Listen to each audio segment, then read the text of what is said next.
राखी बांधताना फक्त धागा बांधला जात नाही, त्या धाग्यासोबत एक बहीण आपल्या भावाच्या सुखाची, आरोग्याची आणि दीर्घायुष्याची मनापासून प्रार्थना करत असते.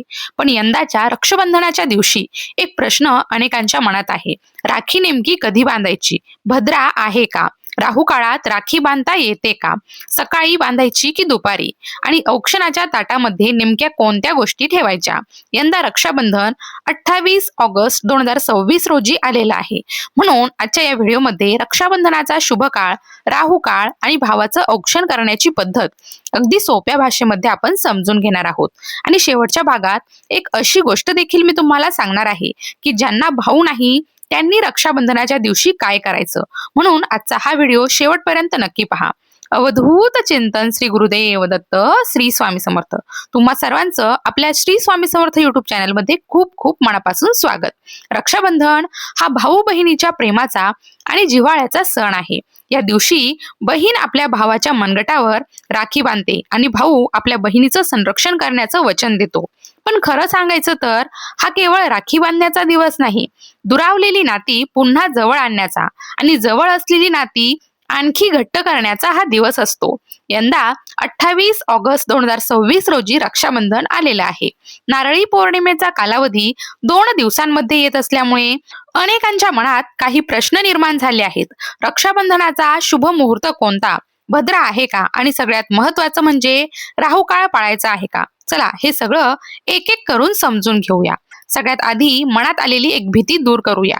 28 ऑगस्टला भद्रा नाही, 27 ऑगस्टला नारळी पौर्णिमेच्या कालावधीमध्ये भद्रा येत आहे. मात्र 28 तारखेला भद्रा येत नाही. त्यामुळे 28 तारखेला राखी बांधताना भद्रेची भीती बाळगण्याची कारण नाही. अनेक महिलांच्या मनात असतं, भद्रा आहे का, मग राखी बांधली तर चालेल का? पण 28 तारखेला अशी अडचण नाहीच. रावणाची कर्म वाईट होती, म्हणून त्याच्या बाबतीत जे घडलं त्याचा राखी बांधण्याशी संबंध जोडून भीती बाळगण्याची आवश्यकता नाही. अनेक घरांमध्ये मुहूर्त, नक्षत्र वगैरे सगळ्या गोष्टी काटेकोरपणे पाळल्या जात नाहीत. पण राहू काळाबाबत मात्र धार्मिक मान्यता अशी आहे की या काळामध्ये शुभ कार्य टाळावं. आपण राहू काळात दुर्गा सप्तशती सारख्या ग्रंथाचं पठण करू शकतो, देवधर्माची सेवा करू शकतो, पण शुभ कार्य करण्याबाबत राहू काळ टाळण्याची प्रथा आहे. आणि रक्षाबंधन हा शुभ कार्याचा भाग मानला जात असल्यामुळे शक्यतो राहू काळामध्ये राखी बांधू नये. 28 ऑगस्टला राखी बांधण्याचा शुभ काळ. आता तुम्ही विचाराल, ताई 27 तारखेला राखी बांधली तर चालेल का? तुमची इच्छा असेल तर तुम्ही 27 तारखेला राखी बांधू शकता. पण 27 तारखेला भद्रा येत आहे.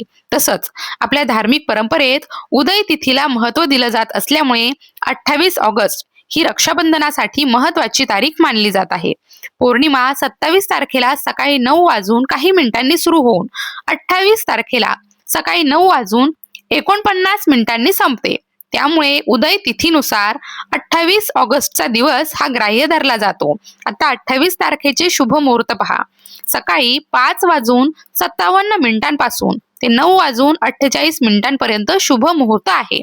त्यानंतर दुपारी 12 वाजून 14 मिनिटांपासून ते 1 वाजून 5 मिनिटांपर्यंत देखील शुभ वेळ आहे. पण इथे एक महत्वाची गोष्ट आहे, राहू काळ टाळायचा आहे.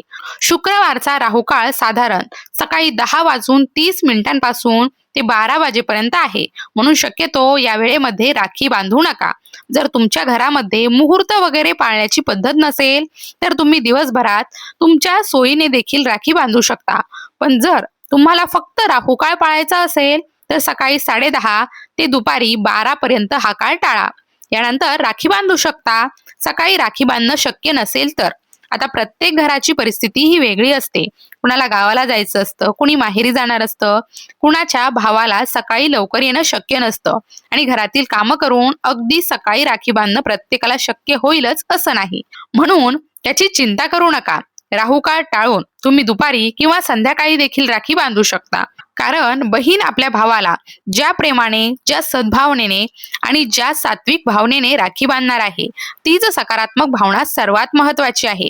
तुमची भावना चांगली असेल, मन स्वच्छ असेल, भावासाठी मनापासून प्रार्थना असेल तर त्या प्रेमाला वेळेची मर्यादा नसते. म्हणून सकाळचा मुहूर्त साधता आला तर अतिउत्तम, नाही जमलं तर राहू काळ टाळून त्यानंतर राखी बांधा. संध्याकाळी देखील राखी बांधता येईल. बहिणीला भावाकडून नेमकं काय हवं असतं? रक्षाबंधन म्हटलं की एक गोष्ट नेहमी जाणवते. बहीण आपल्या भावासाठी काय करू आणि काय नको याचाच विचार करत असते. भावासाठी हे घेऊ का, ते घेऊ का, त्याला काय आवडेल? पण कितीही विचार केला तरी एका बहिणीची खरी अपेक्षा काय असते? तिला भावाकडून मोठ्या भेटवस्तूंची अपेक्षा नसते. तिला फक्त भावाचं प्रेम, जिव्हाळा आणि आधार हवा असतो. तिला भावाकडून एकच समाधान असतं, माझा भाऊ सुखात असावा, त्याचा संसार सुखाचा असावा, तो आनंदी असावा. आपण नेहमी म्हणतो ना, आई वडील एक दिवस आपल्यासोबत नसतील तरी भावाचं घर हे आपल्यासाठी आपलं हक्काचं घर असतं. म्हणून बहिणीच्या मनात भावासाठी प्रेम असतं, अपेक्षा नाही. भावाचं औक्षण करताना ताटात काय ठेवायचं? आता जेव्हा आपण भावाचं औक्षण करतो तेव्हा औक्षणाच्या ताटामध्ये काही गोष्टी खूप महत्वाच्या मानल्या जातात. आपल्या हिंदू धर्मामध्ये दिव्याला विशेष महत्त्व दिलं आहे. देवाची आरती करताना आपण तुपाचा दिवा लावतो, पण मनुष्याचं औक्षण करताना अनेक घरांमध्ये तेलाचा दिवा लावण्याची पद्धत आहे.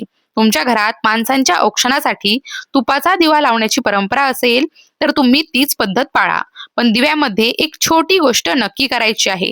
चिमूटभर हळद आणि एक लवंग दिव्यामध्ये टाकायची आणि त्या दिव्याने भावाचं औक्षण करायचं.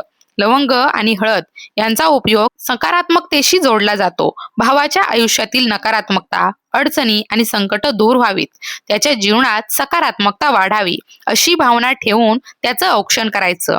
आपण देवासमोर दिवा लावताना लवंग अर्पण करतो, त्यामागे देखील सकारात्मकतेची भावना असते. पण त्यापेक्षा देखील महत्वाचं म्हणजे बहीण ज्या प्रेमाने, प्रामाणिकपणे आणि सात्विक भावनेने भावाला राखी बांधते, त्या प्रेमामध्येच एक मोठी सकारात्मक शक्ती असते. भावाला नारळ का द्यायचा? अनेक बहिणी रक्षाबंधनाच्या दिवशी भावाला नारळ देतात. नारळ हे शुभता आणि मांगल्याचं प्रतीक मानलं जातं. भावाला नारळ दिल्यानंतर तो फोडून त्यापासून गोड पदार्थ बनवून खाऊ शकता. सुपारी आणि 1 रुपयाचं महत्त्व. औक्षणाच्या ताटामध्ये सुपारी आणि 1 रुपया ठेवण्याची देखील पद्धत आहे. सुपारी म्हणजे भावाचं आयुष्य मजबूत आणि खंबीर असावं अशी भावना. जसं सुपारी टणक असते तसंच भावाने आयुष्यात कोणत्याही संकटासमोर खंबीरपणे उभं राहावं अशीच बहिणीची इच्छा असते. आणि 1 रुपया हा शुभतेचं प्रतीक म्हणून ठेवला जातो. सोन्याने औक्षण का करतात? काही घरांमध्ये भावाचं औक्षण सोन्याने देखील केलं जातं. त्यामागची भावना अतिशय सुंदर आहे. माझ्या भावाचं आयुष्य सोन्यासारखं उजळून निघावं, त्याचे आयुष्य आनंदाने आणि सुखाने भरलेलं असावं. बहिणीच्या मनात भावासाठी असलेली हीच खरी इच्छा असते. बाबा, मला तुझ्याकडून काही नको, तू फक्त सुखी राहा, तुझा संसार सुखाचा राहो आणि तू नेहमी आनंदी राहा. औक्षणाच्या ताटामध्ये कापूस का ठेवतात? काही घरांमध्ये औक्षणाच्या ताटात कापूस देखील ठेवला जातो. कापूस पांढरा शुभ्र असतो, म्हणून भावाचं आयुष्य देखील कापसासारखं शुभ्र आणि निर्मळ असावं. त्याच्या आयुष्यात कोणतेही काळे डाग येऊ नयेत अशी भावना त्यामागे असते. औक्षणाचं ताट कसं तयार करायचं? तुमच्याकडे तांब्याचं ताट असेल तर अतिउत्तम, नसेल तर स्टीलचं ताट देखील वापरू शकता. ताटामध्ये दिवा, कुंकू, स्त्रीचं औक्षण असेल तर हळदी कुंकू, पुरुषांसाठी कुंकू, 1 रुपया, सुपारी, गोड पदार्थ या गोष्टी तुम्ही ठेवू शकता. तुमच्या घरच्या परंपरेनुसार इतर वस्तू असतील तर त्या देखील तुम्ही ठेवू शकता. भावाने कसं बसायचं? भावाने औक्षणाच्या वेळी पाटावर किंवा आसनावर बसावं आणि शक्य असल्यास डोक्यावर टोपी घालावी.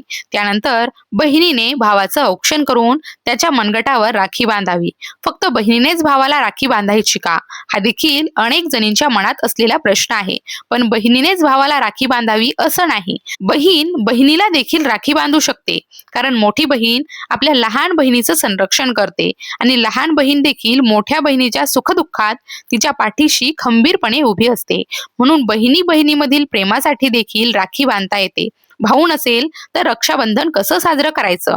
आता हा प्रश्न खूप महत्वाचा आहे. ताई, मला भाऊ नाही, मग मी रक्षाबंधनाला काय करू? जर भाऊ नसेल तर तुम्ही तुमच्या बहिणीला देखील राखी बांधू शकता.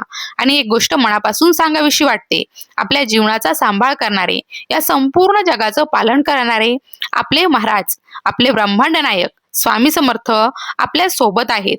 ते नेहमी आपल्या पाठीशी आहेत. आयुष्यात एखादी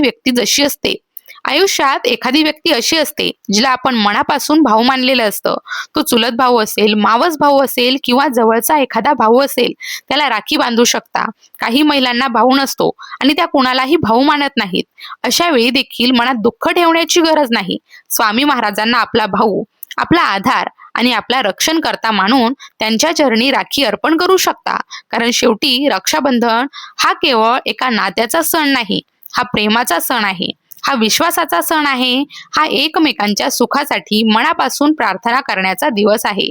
म्हणून ज्या नात्यामध्ये प्रेम आहे, जिव्हाळा आहे आणि एकमेकांच्या सुखाची मनापासून इच्छा आहे, त्या नात्याला या दिवशी आणखी सुंदर बनवा. रक्षाबंधनाच्या या पवित्र दिवशी प्रत्येक बहिणीच्या भावाला सुख, समाधान, आरोग्य आणि दीर्घायुष्य लाभो. प्रत्येक भावाच्या आयुष्यात त्याच्या बहिणीचं प्रेम सदैव असो. दुरावलेली नाती पुन्हा जवळ येवोत, जवळची नाती आणखी घट्ट होत आणि ज्या बहिणींच्या मनात आपल्या भावासाठी काही इच्छा आहे, ती इच्छा स्वामी महाराजांच्या चरणी अर्पण हो. स्वामी महाराज प्रत्येक भाऊ बहिणीच्या नात्यावर आपला आशीर्वाद ठेवोत. आजच्या या दिवशी बांधलेली ही राखी फक्त मनगटावर राहू नये, तर ती आयुष्यभराच्या प्रेमाची, विश्वासाची आणि नात्याची खूण बनावी. आजची ही सेवा आणि आपल्या मनातल्या सर्व भावना श्री स्वामी समर्थ महाराजांच्या चरणी अर्पण करते आणि आजचा हा व्हिडिओ इथेच थांबवते. भिवू नको, स्वामी सदैव पाठीशी आहेत.